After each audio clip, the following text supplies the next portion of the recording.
So what is my why and how did I become a Healthy Start provider? So when my son was 2.5 years old, he began waking up around 2 a.m. every night with night terrors.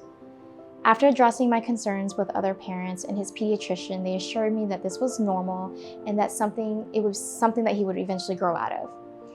He continued to have these night terrors, and when he was 4 years old, I decided to take him to the hospital for an overnight sleep test. The results were sent back to me confirming that my child had obstructive sleep apnea. He had an AHI of 9, which basically means that he stopped breathing for 10 seconds or more 9 times every hour.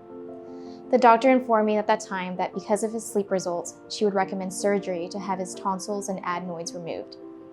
We went through with surgery and he completed a repeat sleep test to see if he had any improvements in his sleep.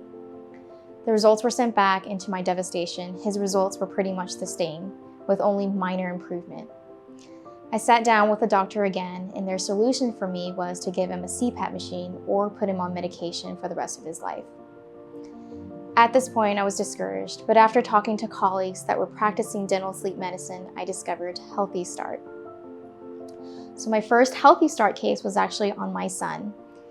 And after Healthy Start, we immediately saw a difference in his sleeping patterns.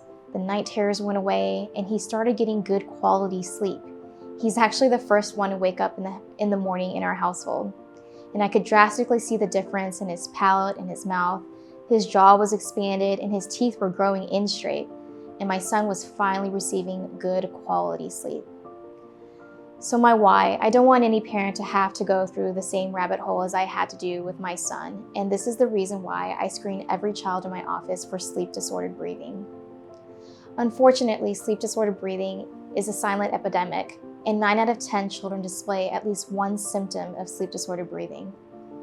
Many children with sleep disordered breathing have dental arches that are underdeveloped, narrow, and positioned too far back, which restricts the airway space. And eventually, many of these children will grow into adults with overly crowded teeth, the need for orthodontic extractions, and their sleep disordered breathing may eventually require CPAP machines to obtain the oxygen they need at night, all because their airways were never fully allowed to develop.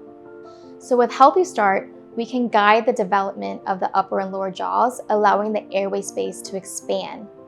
The Healthy Start system involves a series of uniquely designed oral appliances that children wear during the night while they sleep to promote nasal breathing and to promote growth of the jaws. The second phase of treatment involves guiding teeth into the most ideal and straight position to eliminate the need for future metal braces.